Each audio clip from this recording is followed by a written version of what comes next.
औज़ुबिल्लाहिमिनश्शैतानिर्रजीम बिस्मिल्लाहिर्रहमानिर्रहीम। मैं हूँ ज़हर अहमद खान और आप देख रहे हैं मेरा फेसबुक और यूट्यूब चैनल अब्लाग टीवी और मेरा फेसबुक पेज यूके पॉइंट। आज हम आपको अहम तरीन खबरें देंगे और उम्मीद है कि वीलॉग आपको लाजमी पसंद आएगा, क्योंकि बहुत सारी डेवलपमेंट हो रही हैं और हो चुकी हैं और मज़ीद हो रही हैं। और अब ये देखना ये है कि इन पाबंदियों के दरमियान में कैसे मामलात आगे चलेंगे और किस न चलेंगे। यूँ तो मीडिया पर पाबंदियाँ आयद हो चुकी हैं, ज़ाहिर है कानून और आइन को और पाबंदियों को सब ने फॉलो करना है। अब देखना ये है कि कासिम के जो अब्बा हैं यानी कि अबू कासिम जो हैं, उनमें क्या क्या खसूसियात हैं, क्या क्या ऐसे मामलात हैं, क्वालिटीज़ हैं जिसकी वजह से अबू कासिम जो हैं वो डटे हुए हैं। कासिम के अब्बा की बहुत सारी क्वालिटीज़ हैं, चंद एक हम आपको यहाँ गिनवाते हैं और फिर हम आपको आगे लेकर चलते हैं। अबू कासिम में सबसे पहली तो ये खसूसियत है कि वो जो है वो तन्हा जो है एक पार्टी की हैसियत रखता है। वो है तो पार्टी है, वो नहीं है तो पार्टी नहीं है। फिर खसूसियत ये है कि वो जो फैसला कर लेता है वो डट जाता है और वो उसे आखिरी मंजिल तक पहुंचाता है। फिर उसकी खसूसियत ये है कि ज़िंदगी में उसे हमेशा ये कहा गया कि जब वो कोई काम करता था कि वो ये काम नहीं कर सकेगा, लेकिन अबू कासिम ने हमेशा ये करके दिखाया और ये उसने दुनिया पे साबित किया कि वो ये काम कर सकता है। वो अपनी अड़ का, अपनी ज़िद का, अपने फैसले का पक्का है। अबू कासिम में ये खसूसियत है कि कोई उसके साथ खड़ा हो या ना खड़ा हो, वो तन्हा जो है वो लड़ता रहता है और वो आगे मंजिलें अपनी तय करता रहता है। और उसने दुनिया को ये चीज़ साबित करके दिखाई। वो ऑक्सफोर्ड यूनिवर्सिटी का चांसलर रहा। जब उन्होंने पैसे देने के लिए कहा तो उसने कहा नहीं, मेरे मुल्क में इससे रिलेटेड एफिलिएटेड एक यूनिवर्सिटी बना दी जाए। फिर उसकी वालदा फौत हो जाती हैं कैंसर में। वो एक अज़्म करता है और वो फिर इस वक्त जो है एक ऐसा कैंसर हॉस्पिटल बनाता है जो दुनिया के लिए अपनी ही आप मिसाल है। वो आगे बढ़ता चला जाता है, कराची में बनाता है, केपी में बनाता है। फिर वो सियासत में जो है वो कदम रखता है अबू कासिम। हमें बहुत अच्छी तरह याद है जब पहला दिन था और अबू कासिम सियासत में आया था, कासिम का अब्बा, तो उस वक्त हम भी उस प्रेस कॉन्फ्रेंस में उस मीटिंग में मौजूद थे। अकेला तन्हा आदमी था और शायद कोई साथ चलने के लिए वे तैयार नहीं था, लेकिन वो चलता गया। जैसे चलता गया हम रकाब मिलते गए और काफिला बनता गया। ये एक अलहदा बहस है कि काफिला बहुत ज़्यादा ओवरलोडेड हो गया और ओवर क्राउडेड हो गई पार्टी, जिसकी वजह से उसे आज ये नुकसान उठाना पड़ा। उसकी मंजिल थी इस मुल्क की वजारत उज़्मा के लिए, वो फिर वहां तक भी पहुंचा, मगर शायद किस्मत को कुछ और मंजूर था कि उसका वक्त पूरा ना हुआ। फिर उसने जब वजीर आज़म बना तो उसने मदीने जैसी रियासत का कहा। फिर उसने इंसाफ का नारा लगाया। फिर वो लड़ता रहा और वो कहता रहा कि मैं इन मदीने जैसी रियासत, फलाही रियासत कायम करूंगा। वो कोशिश करता रहा, रास्ते में हर्डल्स आती रही, हत्ता कि ऐसा हुआ कि उसकी हुकूमत ही चली गई। हुकूमत क्या गई, उसके बाद उसने कहा था कि मैं बाहर जाके ज़्यादा ख़तरनाक साबित होऊंगा। वो ख़तरनाक साबित होता ही जा रहा था।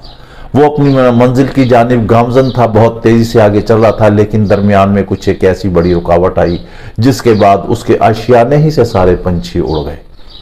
वो तन्हा रह गया और फिर उसने बाकायदा आकर मीडिया पर कहा कि अब तो मैं तन्हा हो गया हूँ, ना कोई मुझसे बात करने वाला है, ना मैं किसी को टेलीफोन कर सकता हूँ। लेकिन वो नर्व्स का बड़ा ज़बरदस्त आदमी है अबू कासिम जो है, उसके नर्व्स, उसके असाब बड़े मजबूत है। जब उससे आप मुलाकात करते हैं तो आप मिल के ये महसूस ही नहीं कर सकते कि इस वक्त ये कितने प्रेशर में है या ये स्कैटर्ड है। नहीं, अज़्म उसके बड़े पुख्ता हैं। वो तन्हा रहा, पेश होता रहा, आईन और कानून का सामना करता रहा, पाबंदियाँ लगती रहीं, सारे लोग उड़ गए, वो तन्हा आया। अब अबू कासिम की हम आपको अगली जो है वो कार्रवाई बताते हैं, जिसके बारे में आज हमने आपको वीलॉग बताना था, करना है, जिसके हवाले से अबू कासिम ने बाकायदा से दोबारा से जो है पार्टी को दोबारा से असम्बल करना शुरू किया। उसने सारे बंदे इकट्ठे किए। और अब मज़े की बात यह है कि जैसे ही आप ये देख रहे हैं, हम आपको यहाँ बताते चलते हैं, खबर देते चलते हैं कि जून के बाद जो है इलेक्शन आने वाले हैं, इलेक्शन आ रहे हैं। यूँ तो इस वक्त वो आशियाना खाली हो चुका है। अब वो शाहीन के घोंसले में मांस का क्या काम है, अब वहाँ कुछ भी नहीं है, तिनके ही तिनके हैं। वो बिखरे हुए तिनके हैं जिनको वो इकट्ठा कर रहा है। और आज ये तिनका दोबारा से इकट्ठे करते हुए आपको हम बता दें कि उसके पास 1000 से ज़्यादा उम्मीदवार हो चुके हैं पूरे मुल्क में इस वक्त। वो पूरा जो है उसने एक और नया नेटवर्क और एक और नया सेटअप उसने रख दिया है अपनी जमात का।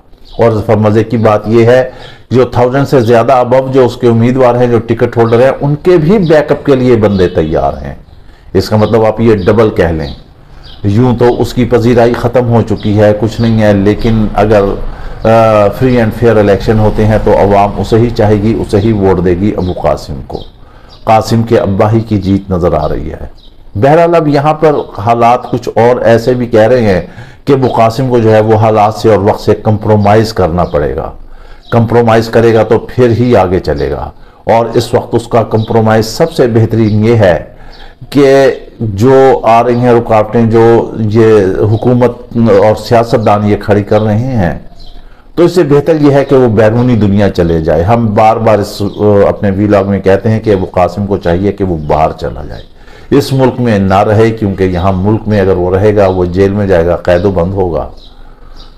जाहिर है उसकी पॉपुलैरिटी तो ज्यादा ही होगी, लेकिन फिर भी हालात बिगड़ सकते हैं, हालात कुछ भी कह सकते हैं, हालात किसी तरफ भी करवट ले सकते हैं। जान बचाना सबसे अव्वलीन फर्ज है, क्योंकि ये दुनिया में एक ही दफा मिलती है।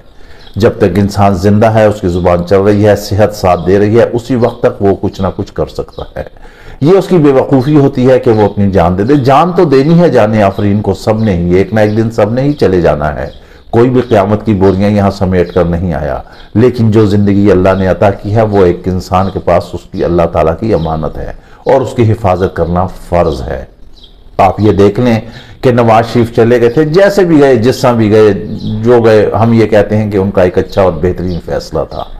नवाज शरीफ ने अच्छा फैसला किया, वो बाहर बैठे रहे, बाहर से वो सियासत को कंट्रोल करते रहे, वीडियो लिंक से खिताब भी करते रहे, मामलात भी चलते रहे। और आज फिर ऐसा वक्त आ गया कि वक्त तकाजा कर रहा है कि नवाज शरीफ वापस आए, वतन वापस आए और वतन वापस आकर अपने पार्टी की बागडोर संभालें, क्योंकि अब इलेक्शन आ रहे हैं, सर पे चढ़े हुए हैं। ये बजट हुकूमत देगी, हम आपको बता देते हैं कि बजट किस किस्म का होगा। बजट जो है वो अवामी बजट होगा और अवाम को रिलीफ मिलेगा, सरकारी मुलाजमीन को रिलीफ मिलेगा, चीज़ें सस्ती होंगी, मामलात होंगे। क्योंकि अगर इस हुकूमत ने बजट ऐसा गड़बड़ करके पेश किया तो फिर आगे इंतखाबात में इनके लिए रास्ते जो है वो मसदूद हो जाएंगे।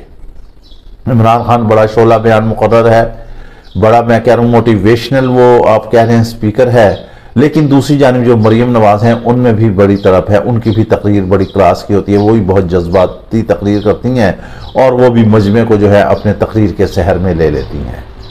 नवाज शरीफ अलबत्ता थोड़ा स्लो टेम्पो हैं। जहाँ तक शहबाज शरीफ है, शहबाज शरीफ की तो क्या बात है, वो तो माइक ही फेंक देते हैं, वो इतने जज्बाती तकरीर करते हैं उनमें। अब नवाज शरीफ को वतन वापस आना चाहिए, ये वतन वापस आएंगे, जैसे कि हमने पिछले व्लॉग में बताया था कि तभी मुकाबला बनेगा यहाँ पर। और अगर इमरान खान को कोई ऐसा मौका मिलता है, कासिम के अब्बा को कोई ऐसा मौका मिलता है, तो उन्हें चाहिए कि वो बैरून मुल्क जाए और अपनी ज़िंदगी बचाएं और कुछ दिन वहाँ सुकून से गुजारे और सियासत से आउट हों, और फिर बाद में जाके जो भी हालात और वाक़यात चलते हैं, जैसे आते हैं, फिर सियासत में वो हिस्सा लेते हैं नहीं लेते हैं, ये उनके सवाबदीदी इख्तियारात हैं। लेकिन फ़िलहाल वो बैरून मुल्क चल जाएंगे, यही उनके हक़ में जो अच्छा है। गो के वो अपनी ज़िद के पक्के हैं, अपनी हट के पक्के हैं, अपने फैसले के पक्के हैं, और वो कहते हैं कि मेरा मरना जीना यही है, बहुत अच्छा हुआ है कि मेरा नाम ECL में डाल दिया है। ये सारे जो हैं कासिम के अब्बा साहब, ये सारे एक प्रेशर टैक्टिस होते हैं। गो के आप झेल रहे हैं, हम इस बात को मानते हैं कि आप वो सारे मामलात झेल लेते हैं, आपको मामलात को काबू कर लेते हैं, मगर बाज़ औक़ात इंसान जो है वो अक्ल कुल नहीं होता। आप ये देख लें कि आपके घोंसले से उड़ने वाले कासिम के अब्बा साहब, आप ये देख लें कि आपके घोंसले से उड़ने वाले पंछी जो हैं वो कहाँ कहाँ कब कब किस किस तरह खेलते रहे। वही थे शायद जो आपको लिख लिख कर देते रहे और आपको आपका माइंड सेट जो है वो चेंज करते रहे, आपको गलत लाइन पर लगाते रहे, गलत गाइडलाइन देते रहे और आप जज्बात में आके बोलते रहे। लेकिन अब आपकी आंखें खीरा हो गई होंगी, आपको पता चल गया होगा। आंखें खीरा होने के बाद हक़ाइक़ सामने आ जाते हैं। अब जो हैं ऐसे वैसे लोग जा चुके हैं और जो हैं वो ही जो हैं असल जो हैं वो कासिम के अब्बा के साथ रह गए हैं। अभी भी उनमें से कुछ उम्मीद ऐसे की जा रही है कि अभी और भी पंछी उड़ेंगे। बहरहाल चूंकि वो कासिम का अब्बा है, कप्तान है, वो टीम को लेकर चलना जानता है, उसने एक नई टीम फ्रेम दे दी है और वो टीम सारे नौजवानों की है। अब ये नौजवान ही क़यादत इस मुल्क में आएगी। हम ये कहते हैं कि ये जो अब 70 साल की क़यादत है, इससे जान छुड़ानी चाहिए, लेकिन अभी फ़िलहाल वक्त तकाजा कर रहा है कि नवाज शरीफ आएँ, वो मुल्क की बागडोर संभालें, मईशत को संभालें, डॉलर को नीचे लेकर आए, पेट्रोल को नीचे लेकर आए, बिजनेस को बढ़ाएं, नौकरियों को बढ़ाएं, अवाम को सहूलियात दें, सेहत और इंसाफ उनके दहलीज पर मिले। ये काम सारा नवाज शरीफ ही कर सकते हैं, नवाज शरीफ ही करेंगे, क्योंकि हालात का यही तकाजा है, हालात की यही डिमांड है, यही उनकी भी डिमांड है इस वक्त मुल्क में। वो बेहतर है कि वो फैसला करें, नवाज शरीफ मुल्क के अंदर आए और इमरान खान मुल्क के बाहर जाएं, तभी ये मसाइल हल होंगे और मुज़ाकरात बहुत ज़रूरी हैं। इसके साथ ही आप हमें इजाज़त दीजिए, अपना ख्याल रखिएगा। वीलॉग पसंद आए तो लाजमी लाइक और शेयर कीजिएगा। अल्लाह हाफिज़।